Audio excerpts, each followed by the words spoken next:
Start करते हैं आज का अपना एक न्यू सेशन जिसके अंदर इकोनॉमिक्स को स्टार्ट करेंगे। एक पॉजिटिव वाइब के साथ न्यू सब्जेक्ट न्यू यूनिट को स्टार्ट करने वाले हैं। उम्मीद करते हो प्रॉपरली सारी चीज़ें चलेंगी। देखो स्टार्ट करते हैं with the basic meaning of economics. Economics क्या होती है? इकोनॉमिक एक स्टडी है। किस चीज़ की स्टडी है? जहाँ पे हम स्टडी करते हैं कि पीपल्स, बिजनेस, गवर्नमेंट, सोसाइटी एक दूसरे से कैसे रिलेटेड हैं। देखो इकोनॉमिक्स बनी क्यों, मेरे को पहले रीज़न बताओ। इकोनॉमिक्स एज ए सब्जेक्ट जो है वो अराइज ही क्यों हुआ है? Why the economics as a subject is arise? उसका रीज़न ये है क्योंकि जो ह्यूमन बीइंग है ना, ह्यूमन बीइंग वो रैशनल है। ह्यूमन बीइंग रैशनल है। ह्यूमन बीइंग की जो नीड है वो अनलिमिटेड है। ह्यूमन की नीड अनलिमिटेड है और उसकी जो वांट्स हैं वो भी अनलिमिटेड है। ह्यूमन की नीड और वांट्स अनलिमिटेड हैं, बट जो रिसोर्सेज है ना, जिसके जो उसको यूज करने हैं। अरे एक सेकेंड, थोड़ा सा पैन स्टक कर रहा है।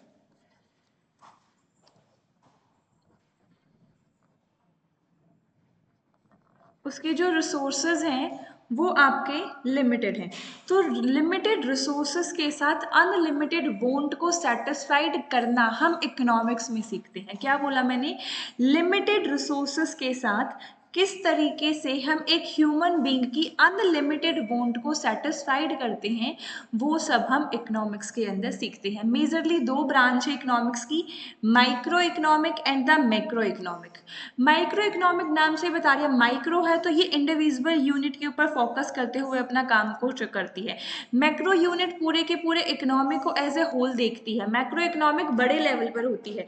माइक्रो इकोनॉमिक कुछ टॉपिक बताते हो जिससे बेटर समझ में आएगा। माइक्रो इकोनॉमिक के अंदर हम लॉ ऑफ डिमांड की स्टडी करते हैं, हम प्रोडक्शन फंक्शन की स्टडी करते हैं, हम सप्लाई की स्टडी करते हैं। एक ऑर्गेनाइजेशन, एक इंडस्ट्री कितनी सप्लाई कर सकती है, कितने कंज्यूमर्स अवेलेबल हैं उस प्रोडक्ट के लिए, वो सब हम माइक्रो इकोनॉमिक्स के अंदर स्टडी करते हुए चलते हैं।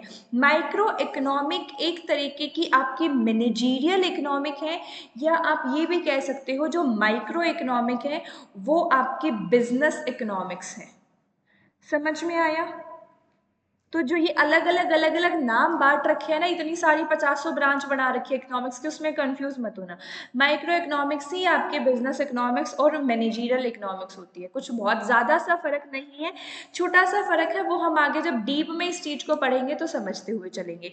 अब देखते हैं आगे मैक्रो इकोनॉमिक्स का। मैक्रो इकोनॉमिक्स आपकी स्टडी करती है एक ब्रॉडर लेवल पे, होल लेवल पे, पूरी इकोनॉमी के लेवल पे, जहाँ पे इकोनॉमी की ग्रोथ, इकोनॉमी की policy, inflation level, unemployment, government की पॉलिसीज, इन सब के बारे में स्टडी करते हुए चलते हैं। उम्मीद करती हूँ यहाँ से बेसिक मीनिंग जो है इकोनॉमिक्स का वो आपका जरूर क्लियर हुआ होगा।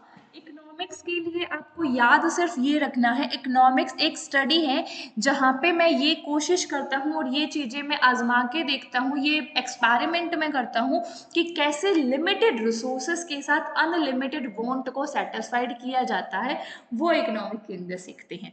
यहाँ तक किसी को कोई डाउट हो बेसिक मीनिंग में तो बताओ फटाफट। देखो दो एक टेबल है जिसमें आपको बताया गया है, एक है पॉजिटिव इकोनॉमिक्स, एक है नॉर्मेटिव इकोनॉमिक्स। अभी तो बता रहे थे दो ही टाइप होती है, अरे वही है, बस आगे समझ लो। पॉजिटिव इकोनॉमिक क्या है? पॉजिटिव इकोनॉमिक आपकी डील करता है फैक्ट बेस, फैक्ट के ऊपर। वहीं पे नॉर्मिनेटिव इकोनॉमिक वैल्यू सिस्टम के बारे में बात करता है। पॉजिटिव इकोनॉमिक में डिस्क्राइब किया जाता है चीज़ों को, नॉर्मिनेटिव इकोनॉमिक में ओपिनियन लिए जाते हैं। पॉजिटिव इकोनॉमिक्स आपके एक्सप्लेन करता है इकोनॉमिक सर्कमस्टांसेस जो भी दे रखी हैं, लेकिन नॉर्मिनेटिव इकोनॉमिक्स जो है वो एक्सप्लेन नहीं, वो एक्सप्रेस करता है, वो एक्सप्रेस करता है। पॉजिटिव इकोनॉमिक आपकी टेस्टेड होती है, वेरीफाई होती है। नॉर्मिनेटिव इकोनॉमिक टेस्टेड नहीं होती, वेरीफाई नहीं होती। यहाँ पे जो आप मानते हो, जो आपकी इंट्यूशंस है, जो आपकी बिलीफ है, उसके ऊपर बात की जाती है।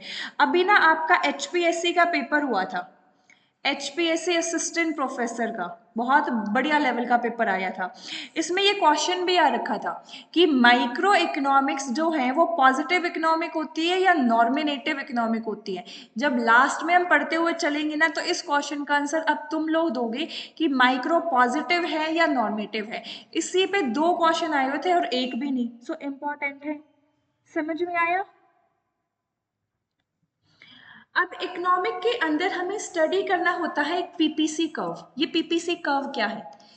माइक्रो इकोनॉमिक की बात की, माइक्रो इकोनॉमिक में प्रोडक्शन करेंगे, कितनी प्रोडक्शन करनी चाहिए, किस लेवल तक करनी चाहिए, कौन सा कॉम्बिनेशन ऐसा है मेरे गुड्स और सर्विसेज का जो मैं प्रोड्यूस करूं अपने इकोनॉमिक के अंदर एक गिवन टाइम पीरियड में, जिससे जो भी अवेलेबल रिसोर्सेज है ना मेरे इकोनॉमिक के वो फुल्ली और एफिशिएंट यूज हो जाए। मैडम इतनी राम कहानी बोल दी आपने, सुनो।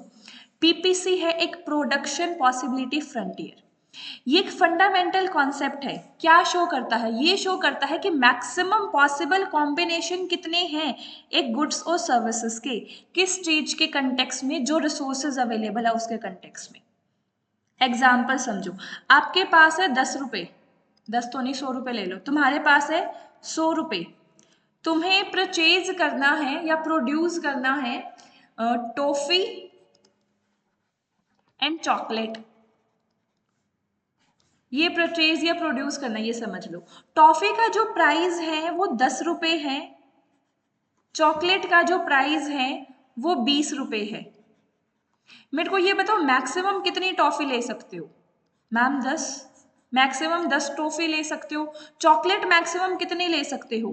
5। जब इसी चीज को आप एक ग्राफ के अंदर प्लॉट कर दोगे तो ये आपका पीपीसी कर्व बन जाएगा कि लिमिटेड रिसोर्सेस के साथ मैं कितनी गुड्स और सर्विसेज को प्रोड्यूस कर सकता हूं, वो पीपीसी कर्व बताता है। प्रोडक्शन पॉसिबिलिटी कर्व भी इसे कहा जाता है, प्रोडक्शन पॉसिबिलिटी फ्रंटियर भी इसे कहा जाता है। क्या इतना समझ में आया बेसिक मीनिंग? बट यहाँ पे समझना, ये एज्यूम करता है all other resources are fully efficiently use. हम ये एज्यूम करेंगे कि सारे रिसोर्सेज यहाँ पे फुली और एफिशिएंटली यूज हो रही हैं। मैम मेरे को एक बात बताओ, अगर ऐसा ही होता तो ये मेरी पीपीसी की जो शेप है वो ऐसे, तो ये स्ट्रेट लाइन बननी चाहिए थी, स्ट्रेट लाइन बननी चाहिए थी। ये आपने ऐसे घुमा क्यों दिया? ये घुमा क्यों दिया? उसका रीजन है आपका marginal rate of substitution, law of increasing opportunity cost. ये लॉ क्या बात करता है समझो, देखो इसका law of increasing opportunity cost का मीनिंग समझते हैं। इसको लॉ ऑफ मार्जिनल कॉस्ट भी कहा जाता है, या आप marginal rate of technical substitution भी इसको लेके चलोगे। मार्जिनल रेट ऑफ टेक्निकल, भाई थोड़ा सा करना कोशिश, ये पेन पता नहीं इतना क्यों दिक्कत दे रहा है। Marginal rate of technical substitution, marginal rate of technical substitution क्या होता है? मेरे को ये बताओ, तुम्हारे पास दो प्रोडक्ट हैं, एक है राइस, एक है वीट। एक लिमिटेड आपके पास प्लॉट एरिया है, आपको ये डिसाइड करना है राइस प्रोड्यूस करूं या वीट प्रोड्यूस करूं। मेरे को बताओ किस बेसिस पे डिसाइड करोगे कि मैम जिसकी प्रोडक्शन बाकी ज़्यादा कर रहे हैं ना, मैं उसकी प्रोडक्शन कम करूंगा और मैं उस प्रोडक्ट को ज़्यादा प्रोड्यूस करूंगा जो अवेलेबल ही नहीं है, ताकि मैं महंगा बेच पाऊँ। क्या ऐसा ही होता है? बिल्कुल होता है। तो क्या मैं marginal rate of technical substitution का एक फॉर्मूला बना सकती हूँ? क्या फॉर्मूला बनेगा कि जितना आप लॉस कर रहे हो उसके कंपेयर में ये देखो आपने गेन कितना किया। समझ में नहीं आया? थोड़ा सा लॉस गेन एक टेबल लेके आती हूँ, उससे समझना। देखो ये आपके पास एक टेबल है, आउटपुट सेम ही रखना है क्योंकि रिसोर्सेज मेरे पास इतने ही हैं। अब इस आउटपुट को सेम रखते हुए मेरे पास दो ऑप्शन है, या तो मैं लेबर का यूज करूं या मैं कैपिटल का यूज करूं। देखो जो भी आप चीज प्रोड्यूस करते हो ना उसके दो मेथड होते हैं, इस पॉइंट को भी ध्यान रख लेना। इकोनॉमिक के अंदर 3 क्वेश्चन आते हैं, what to produce, how to produce, for whom to produce. What to produce में क्या गुड्स प्रोड्यूस करनी है और कितनी क्वांटिटी के अंदर। हाउ टू प्रोड्यूस में कैसे प्रोड्यूस करनी है, लेबर इंसेंटिव यूज करना है, मतलब लेबर प्रोड्यूस करेंगे, या मशीन्स कैपिटल इंसेंटिव गुड्स आप प्रोड्यूस करने वाले हो। फॉर होम टू प्रोड्यूस के अंदर फर्दर दो, पुअर पर्सन के लिए फोकस करना है, मतलब क्वांटिटी पे फोकस करते चलना है, या फिर रिच हाई क्लास सोसाइटी के लिए प्रोड्यूस करना है, क्वालिटी ऑफ प्रोडक्ट के ऊपर फोकस करते चलना है। समझ में आया? सेम इसी तरीके से इसी पॉइंट को समझते हैं। Marginal rate of technical substitution के अंदर क्या आता है? Change in capital upon change in labour. कितना कैपिटल के अंदर चेंज करूं और कितना लेबर के अंदर चेंज होता जा रहा है। Marginal rate of technical substitution पहली बात तो हमेशा डिक्रीज होता है। क्यों डिक्रीज होता है, इसका रीजन बता सकते हो? Why the marginal rate of technical substitution is decrease? जैसे जैसे हम ज़्यादा कॉम्बिनेशन ऑफ गुड्स लेते जाते हैं तो marginal rate of technical substitution MRTS इस डिक्रीज क्यों होता है?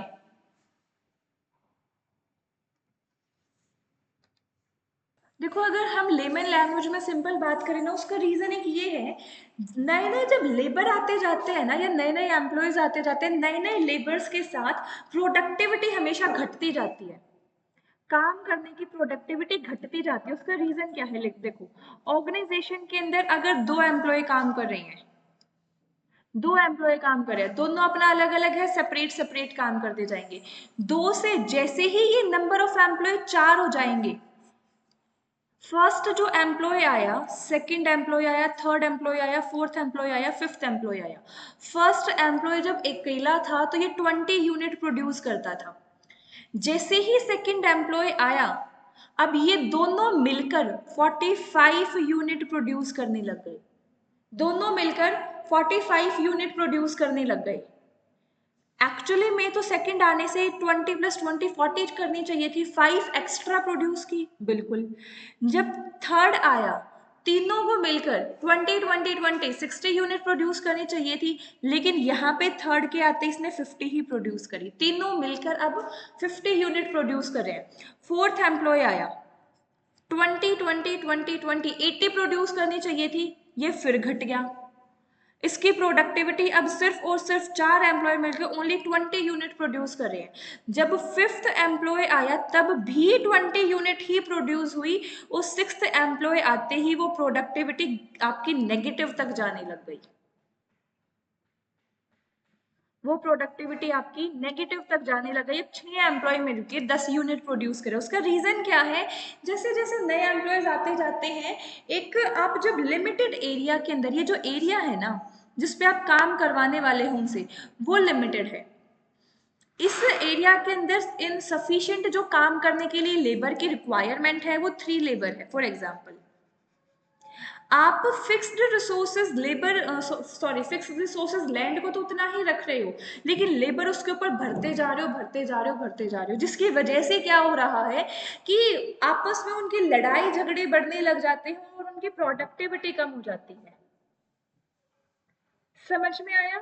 आपस में उनकी लड़ाई झगड़े बढ़ने लगे और उनके काम करने की प्रोडक्टिविटी बिल्कुल कम होती चली गई। तो इसी वजह से ये रीजन है कि आपका marginal rate of technical substitution हमेशा डिक्रीज होगा। और जैसे जैसे marginal rate of technical substitution decrease होगा, आप जो कह रहे हो आपकी पीपीसी की शेप स्ट्रेट लाइन बनने की बजाय आपकी पीपीसी की शेप कनकेव टू ऑरिजिन हो जाएगी। पीपीसी की शेप कनकेव टू ऑरिजिन हो जाएगी। इस तरीके से शेप बनेगी फिर पीपीसी की। क्या समझ में आया? आगे देखो, इसी के बारे में और पढ़ लेते हैं। जो शेप है पीपीसी की वो कनकेव होती है from the origin because of law of increasing opportunity cost. Law of increasing opportunity cost यही है जो मैंने एक्सप्लेन किया, लेकिन एक पॉइंट और समझना, आपके पास दो अपॉर्चुनिटी है। आपके पास दो अपॉर्चुनिटी है, जॉब 1 और जॉब 2। जॉब 1 जो है वो आपको 20,000 पे कर रही है, जॉब 2 जो है वो आपको 25,000 पे कर रही है। ऑफ कोर्स सी बात है हम 25,000 वाले ज्वाइन करेंगे। जॉब 3 आई, ये आपको 40,000 पे कर रही है। मेरे को ये बताओ, इज दिस पॉसिबल कि जो जॉब 4 आप नेक्स्ट ज्वाइन करोगे वो 10,000 पे ज्वाइन कर लो? अरे तुम अपनी पिछली जगह पे जहाँ पे जॉब करे थे वहां पे तुम्हारी सैलरी 20,000 सॉरी 40,000 थी, लास्ट जो तुम जॉब कर रहे थे वो 40,000 थी। इज दिस पॉसिबल कि अगली जॉब तुम 10,000 की ज्वाइन कर लोगे? नहीं है ना पॉसिबल। तो सेम उसी तरीके से जो लॉ ऑफ अपॉर्चुनिटी कॉस्ट है वो भी हमेशा इंक्रीज होता रहता है। अब अपॉर्चुनिटी कॉस्ट क्या है? अपॉर्चुनिटी कॉस्ट का मतलब है कि एक नई चीज को पाने के लिए जो पुरानी चीज को तुम छोड़ देते हो तो उस पुरानी चीज की कॉस्ट अपॉर्चुनिटी कॉस्ट होती है। 20,000 वाली नौकरी आपके पास थी, पहली जॉब थी, बहुत खुश थी, लेकिन जब 25,000 मिलने लग गए तो 20,000 को छोड़ दिया ना। तो जो ये 20,000 की कॉस्ट है ये आपकी अपॉर्चुनिटी कॉस्ट है। जब 40,000 की नौकरी मिलने लग गई तो 25,000 वाली नौकरी को छोड़ दिया ना। ये 25,000 अपॉर्चुनिटी थी तुम्हारी, मेरे को ये बताओ। 25,000 की अपॉर्चुनिटी थी, यस मैम थी, उस अपॉर्चुनिटी को छोड़ दिया और 40,000 वाली अपॉर्चुनिटी ले ली। तो जो चीज आपने छोड़ दी वो उस चीज की कॉस्ट आपकी अपॉर्चुनिटी कॉस्ट बन जाती है।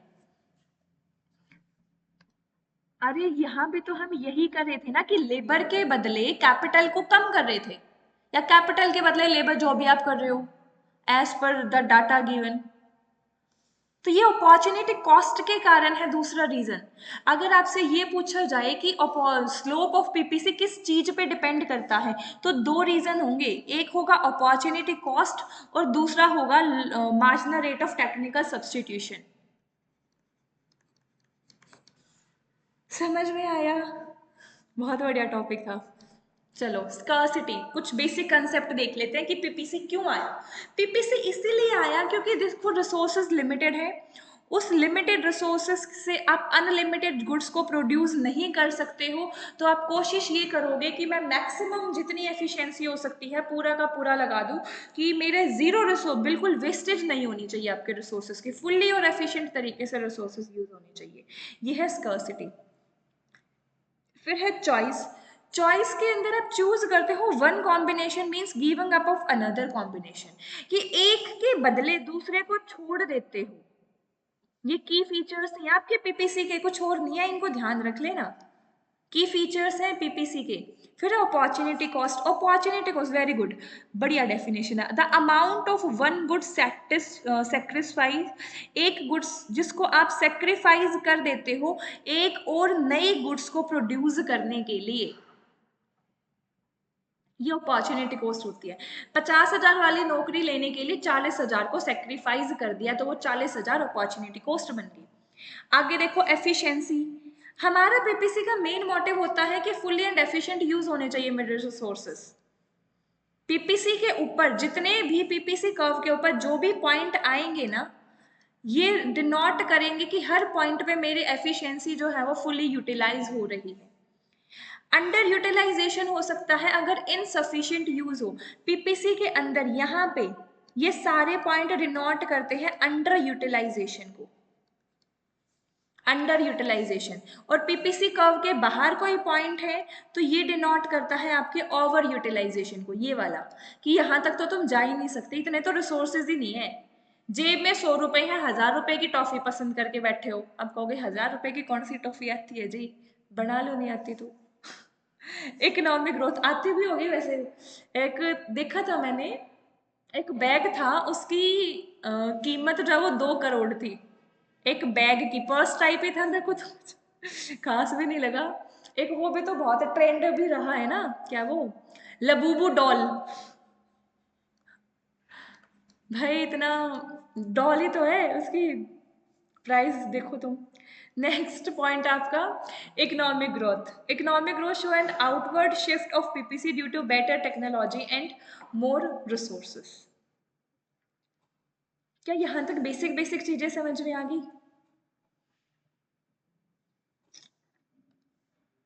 एक और कंसेप्ट समझते हैं हम। कंसेप्ट है हमारा यूटिलिटी का। What do you mean by the term utility? Utility का मतलब क्या है? यूटिलिटी है एक want satisfied capacity, want satisfied capacity of A commodity, कि एक कॉमोडिटी के अंदर कितनी कैपेसिटी है कि वो मेरी जरूरतों को पूरा कर सकती है, उसको कहा जाता है यूटिलिटी। यूटिलिटी दो तरीके की होती है, एक है कार्डिनल यूटिलिटी, एक है ऑर्डिनल यूटिलिटी।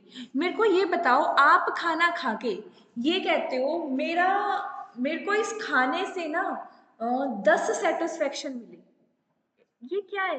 क्या मतलब है सेटिस्फेक्शन, 10 सेटिस्फेक्शन? एक वर्ड और लिख लो, अगर मैं यूटिलिटी को सब्स्टिट्यूट करना चाहती हूँ सिंगल वर्ड से, तो वो वर्ड होगा मेरा सेटिस्फेक्शन।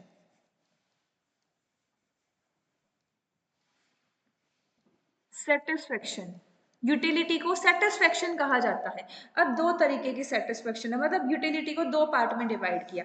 एक तो है जहां बोला जाता है कि यूटिलिटी को मेजर किया जाता है न्यूमेरिकल टर्म में। क्या तुम अपनी सेटिस्फेक्शन को न्यूमेरिकल टर्म में मेजर कर सकते हो? अप्रोच दी है तो बढ़िया तो है ही। किसी इकोनॉमिक्स ने, अल्फ्रेड मार्शल हैं जिन्होंने कार्डिनल यूटिलिटी दी थी, लिख लो नाम, अगर याद रह जाए तो पेपर में जरूर लिखना, अल्फ्रेड मार्शल। और ऑर्डिनल यूटिलिटी आपकी हिक्स ने दी थी। ऑर्डिनल यूटिलिटी का कंसेप्ट हिक्स ने दिया था।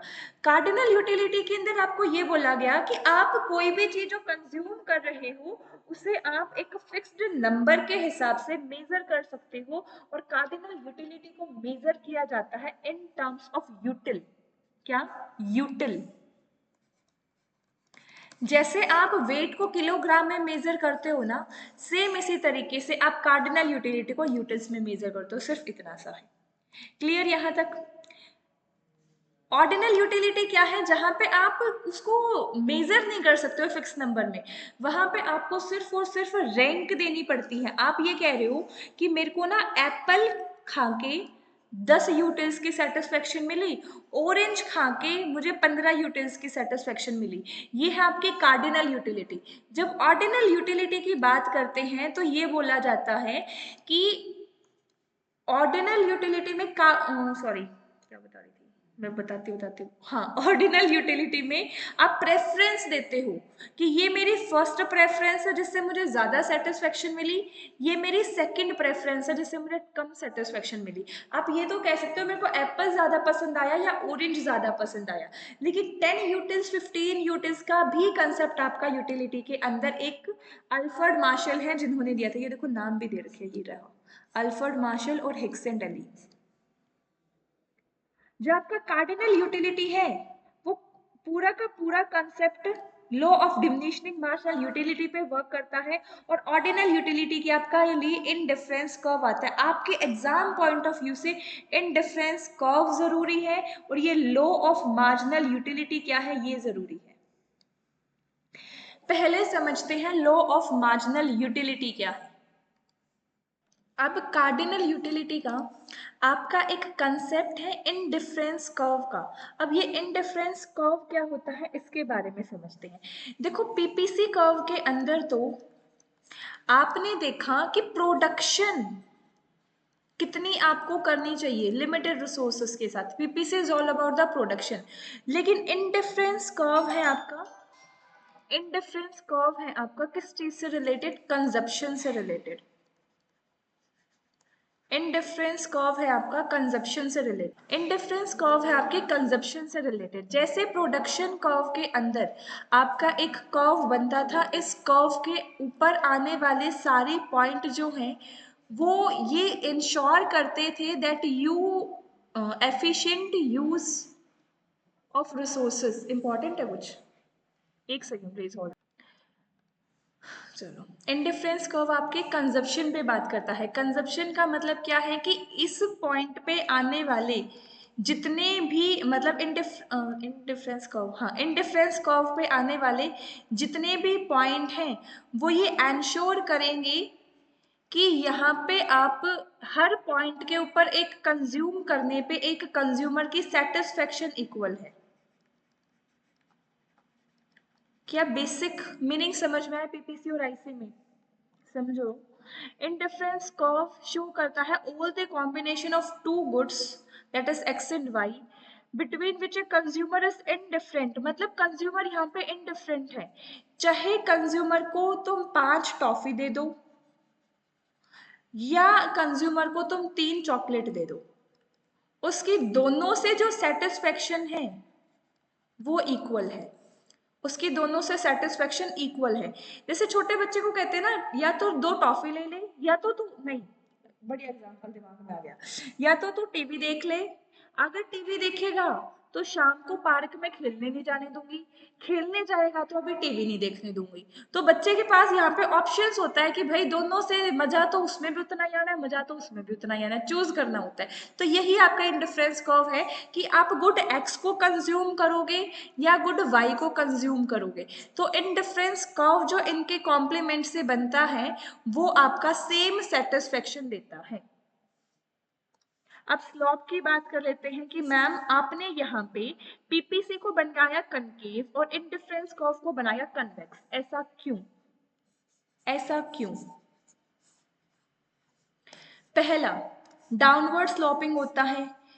If you have more of one good, you must give up some of the another good to stay equal satisfaction. अगर आप एक गुड्स को छोड़ के दूसरे के अंदर जा रहे हो तो वो आपको इक्वल सेटिस्फेक्शन देता है। ये आप यहाँ पे एज्यूम भी करके चलते हो कि या तो x यूनिट ले लो या y यूनिट ले लो, सेम सेटिस्फेक्शन आपको यहाँ पे देखने को मिलेगी। फिर है convex to origin, this is most most most important. ये पॉइंट समझ में आ गया तो पूरा इंडिफरेंस कर्व समझ में आ जाएगा।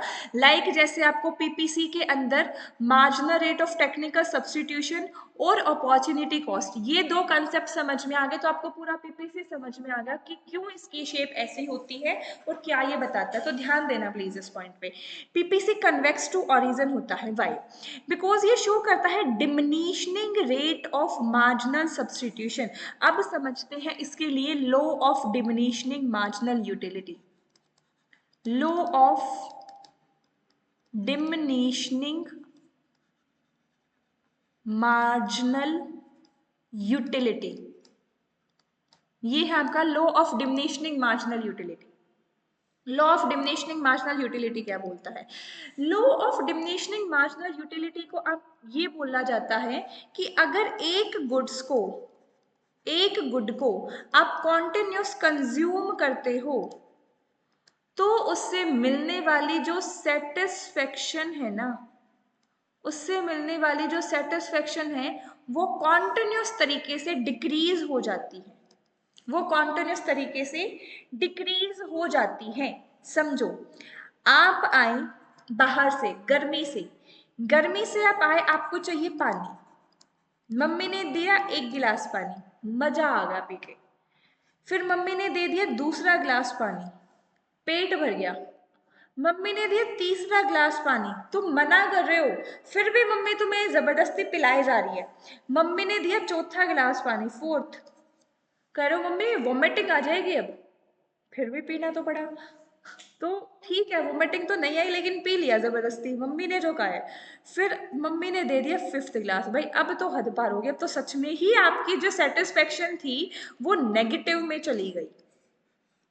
क्या ये पानी का गिलास और ये पानी का गिलास अलग था? नहीं, सेम वही पानी का गिलास था जिससे आपको हाई सेटिस्फेक्शन मिली। ये वही पानी का गिलास है जिससे आपको सेम नेगेटिव सेटिस्फेक्शन मिली। तो या law of diminishing marginal utility ये बोलता है कि एक चीज को जब आप कॉन्टिन्यूस कंज्यूम करते जाते हो तो उससे मिलने वाले सेटिस्फेक्शन कम हो जाती है। क्या law of diminishing marginal utility समझ में आया? Yes ma'am. आगे देखो, जो आपकी लो डिमिनिशिंग मार्जिनल यूटिलिटी है ना वो डिक्रीज होती जाती है, वो इंक्रीज नहीं होती। डिक्रीज होने के कारण आपकी शेप जो है वो इंडिफरेंस कर्व की कन्वेक्स हो जाती है। As a consumer more consume of one good we are willing to give up the less another. समझो इस टर्म को भी, मैं एक कंज्यूमर हूँ, मुझे अगर एक चीज चाहिए, मेरे पास दो है, एक मेरे पास है, क्या लोगे इस बार, कुरकुरे और चिप्स। कुरकुरे और चिप्स, ये दो गुड्स हैं आपके पास, कितनी कितनी क्वांटिटी ले लो। चलो देखो, ये है आपका कॉम्बिनेशंस, कॉम्बिनेशंस आप ले लो। थोड़ा छोटा छोटा करूँगा ताकि कर्व की शेप भी इसी स्लाइड पे आ जाए, छोटा करती हूँ। Combination A B C D E, good X और गुड वाई। गुड एक्स आप स्टार्टिंग में 4 और गुड वाई आप परचेज कर रहे हो आपकी बजट लाइन के हिसाब से 12। ये मान लिया कि गुड एक्स जो है वो इनिशियल लेवल पे आप 4 यूनिट परचेज कर पा रहे हो और गुड वाई जो है वो 12 यूनिट परचेज कर रहे हो। अब मेरे को ये बताओ, गुड एक्स आपके पास कम है ना? तो गुड एक्स की 1 यूनिट बढ़ाने के लिए 4 to 5 करने के लिए आप गुड वाई को कम सेटिस्फाइड करोगे या ज़्यादा करोगे? मैंने ये देखा कि यहाँ पे मैंने सेक्रीफाइस कर दिया इसको 12 से 8। कितनी यूनिट सेक्रीफाइस की? कितनी यूनिट सेक्रीफाइस की? कहाँ मिला? ये था MRS। ये आपका marginal rate of substitution starting में 0 है। फिर कितनी यूनिट सेक्रीफाइस की मेरे को ये बताओ ना फटाफट। 4 4। यूनिट सेक्रीफाइस कर दिया आपने। अब सेम वही 1 यूनिट और बढ़ानी है। अब आपको 5 से चाहिए 6।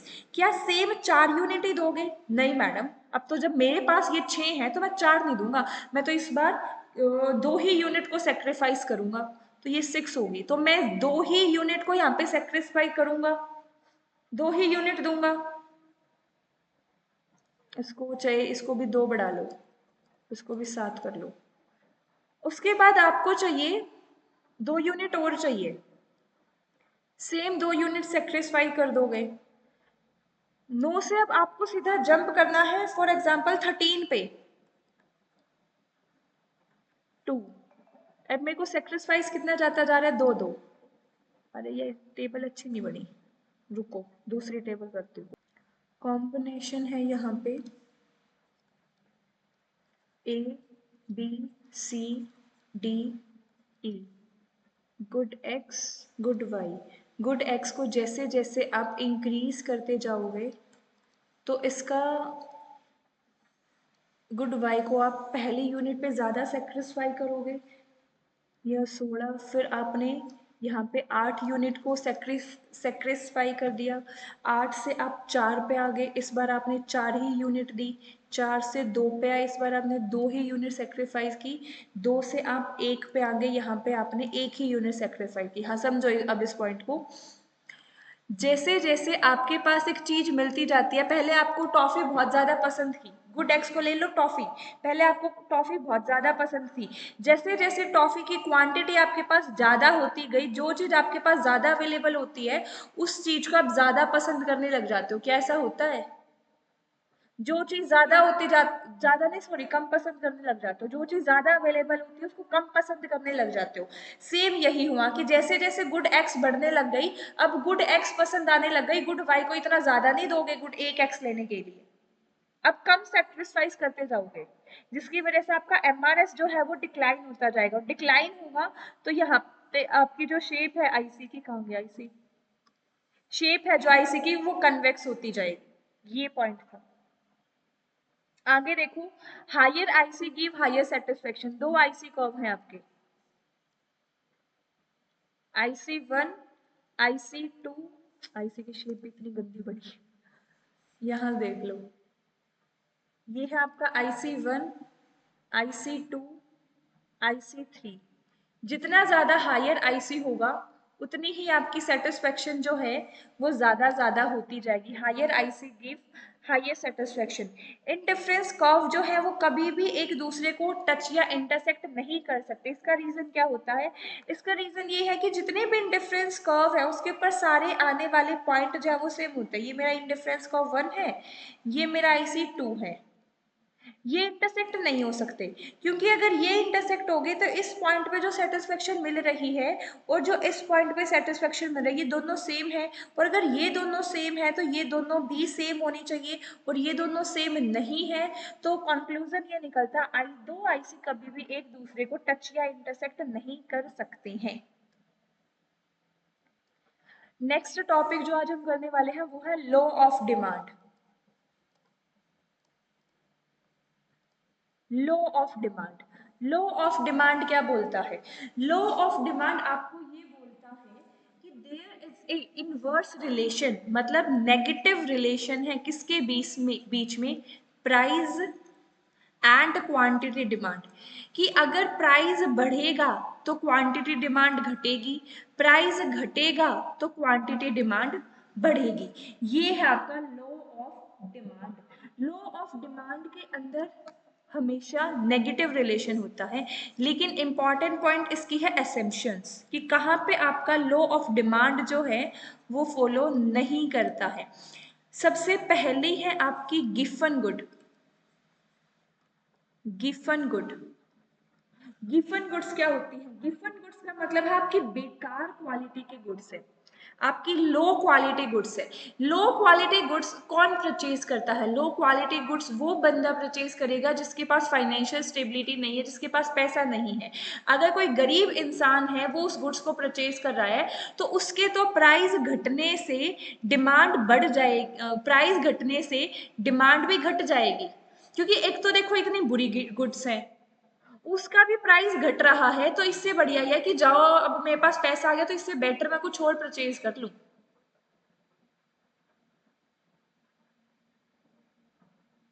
समझ में आया? नेगेटिव यहाँ पे पॉजिटिव रिलेशन होता है हमेशा। फिर है आपकी सेकंड प्रेस्टिजियस गुड, इससे अपोजिट है बिल्कुल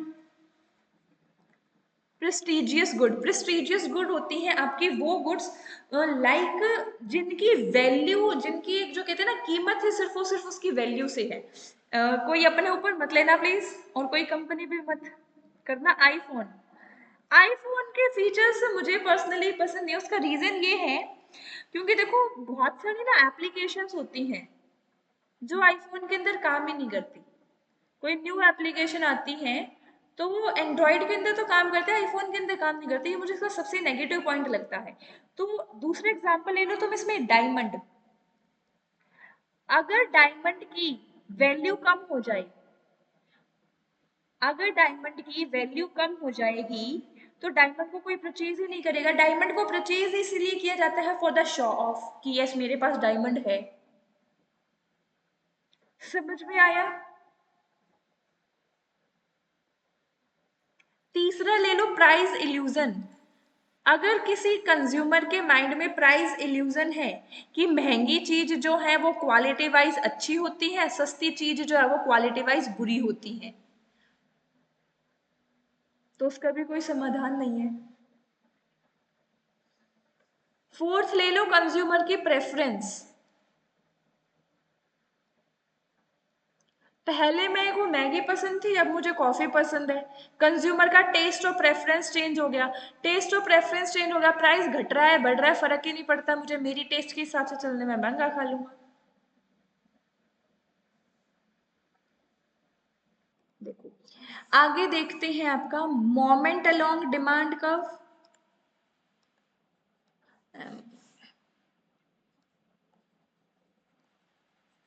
मोमेंट अलोंग डिमांड का वो दूसरा है आपका शिफ्ट इन डिमांड कर्व, कि डिमांड कर्व शिफ्ट कब होगा और डिमांड कर्व की मूवमेंट कब होगी। मोमेंट अलोंग डिमांड कर्व के अंदर दो चीजें आती हैं, एक है एक्सपेंशन ऑफ डिमांड, एक है कंट्रैक्शन ऑफ डिमांड। एक है एक्सपेंशन ऑफ डिमांड, दूसरा है कंट्रैक्शन ऑफ डिमांड। एक ही डायग्राम बनाऊंगी दोनों के लिए, समझ जाना। क्वांटिटी डिमांड, ये है प्राइस। प्राइस है यहाँ मेरा 10 रुपये, क्वांटिटी डिमांड है मेरी 5 यूनिट। मेरा जो पॉइंट बन गया वो ये बन गया, वेट,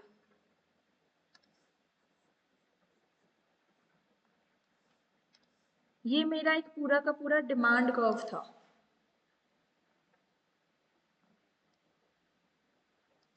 यहाँ प्राइस ले लो 8, यहाँ क्वांटिटी डिमांड ले लो 4। इनिशियल लेवल पर मेरी जो डिमांड थी वो इस पॉइंट पे थी। अगर मैं बोलती हूँ due to change in expansion जो है वो क्यों होता है, अरे शिट यार, एक सेकेंड, फिर बंद हो गया। मोमेंट जो है उसका रीजन है कि प्राइस में चेंज आना, जो प्रोडक्ट है उसके प्राइस में चेंज आ रहा है, तो उस वजह से मोमेंट होती है। अगर प्राइस इंक्रीज होगा तो एक्सपेंशन, प्राइस डिक्रीज होगा तो कॉन्ट्रैक्शन। अगर ये मेरी डिमांड यहाँ से शिफ्ट होके यहाँ चली गई, मतलब अब मेरा डिमांड पॉइंट ये बन गया, ये हो गया मेरा एक्सपेंशन। वहीं पे मेरा ये प्राइस यहाँ से यहाँ शिफ्ट हो गया, ये हो गया कॉन्ट्रैक्शन, डिक्रीज हो गया प्राइस। वहीं पे जब शिफ्ट इन डिमांड कर्व की बात करती हूँ, शिफ्ट इन डिमांड कर्व होता है due to other factor, due to other factor. Other factor का मतलब क्या, मेरे को ये बताओ, क्या सिर्फ और सिर्फ प्राइस के हिसाब से ही डिमांड होती है या कोई और अदर फैक्टर भी हो सकते हैं? मैम कोई और अदर फैक्टर भी हो सकते हैं, लाइक कि मेरी नेसेसिटी है,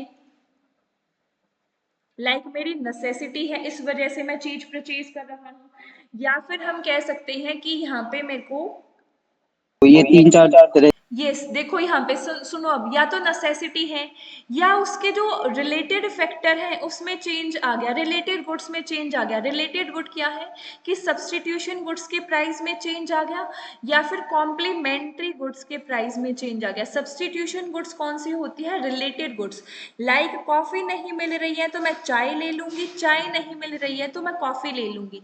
बट कॉम्प्लीमेंट्री गुड्स वो होती है जो एक दूसरे के बिना अधूरी है। पेन के बिना रिफिल अधूरी है, कार के बिना पेट्रोल अधूरा है, पेट्रोल के बिना कार अधूरी है।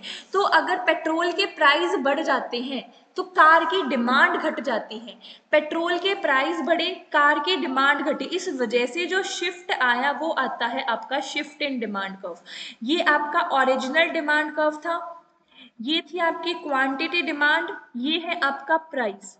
ये ओरिजिनल डिमांड कर्व से इसी प्राइस पे आपके जो ये पेट्रोल का अगर मैं बनाती हूँ, इसी डिमांड पे पेट्रोल अगर सस्ता हो गया तो यहाँ पे मेरी क्वांटिटी डिमांड बढ़ जाएगी कार की। वहीं पे अगर अपोजिट हुआ, मेरी क्वांटिटी डिमांड घट गई, इसमें चार डायग्राम बन सकते हैं, मैं चारों एक ही स्क्रीन पे बनाती हूँ, रुको, इसमें चार डायग्राम आपके बन सकते हैं।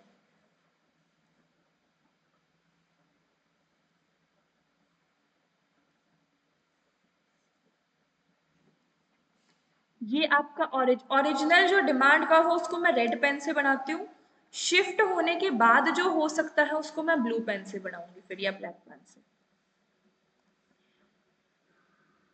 ये सबका क्वांटिटी डिमांड, ये price, price quantity demand, price quantity demand, price quantity demand. Price same है, क्वांटिटी डिमांड बढ़ गई, प्राइस सेम है, क्वांटिटी डिमांड घट गई, क्वांटिटी डिमांड सेम है, प्राइस बढ़ गया, क्वांटिटी डिमांड सेम है, प्राइस घट गया। ये है आपका शिफ्ट इन डिमांड कर्व।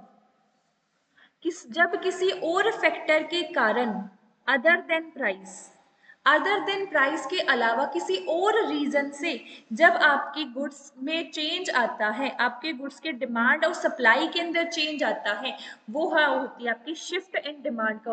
उसका रीजन ले सकते हो कि कंज्यूमर की इनकम बढ़ गई, कंज्यूमर की इनकम बढ़ गई तो उसने ज्यादा चीजें परचेज करना शुरू कर दिया, अपने आप डिमांड बढ़ गई। दूसरा, कंज्यूमर की टेस्ट और प्रेफरेंसेस बढ़ गई, अगर उसकी फेवरेबल चीज है तो ऑफकोर्स राइट वर्ड शिफ्ट हो जाएगा डिमांड का। और तीसरा ले लो आप रिलेटेड गुड्स, रिलेटेड में दो आती हैं आपकी, एक सब्स्टिट्यूट गुड्स और एक कॉम्प्लीमेंट्री गुड्स।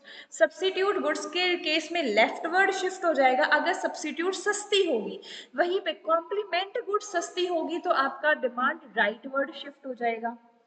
और आगे फोर्थ रीजन आप ले सकते हो कि फ्यूचर प्राइस के अंदर चेंज आने वाला, कोविड के टाइम पे देखने को मिली थी कि भाई आगे पता नहीं सामान मिलेगा या नहीं मिलेगा, प्राइस बढ़ता जा रहा था फिर भी डिमांड बढ़ती जा रही थी। रीजन ये था कि फ्यूचर प्राइस पता नहीं क्या होगा या कुछ फ्यूचर अनसर्टेनिटी है। और साथ में इसमें आप पॉपुलेशन भी ले सकते हो कि पॉपुलेशन बढ़ती जा रही है, प्राइस हमारा वही है, सारी चीजें, गवर्नमेंट की टैक्सेशन पॉलिसीज के अंदर चेंज आता जा रहा है। क्लियर यहाँ तक शिफ्ट इन डिमांड करके सारे पॉइंट क्लियर हो गए? अगला टॉपिक कल से स्टार्ट करेंगे, हेडिंग डाल के रख लेना बेशक से, प्राइस इलास्टिसिटी ऑफ डिमांड। कल हम इलास्टिसिटी ऑफ डिमांड के बारे में पढ़ेंगे।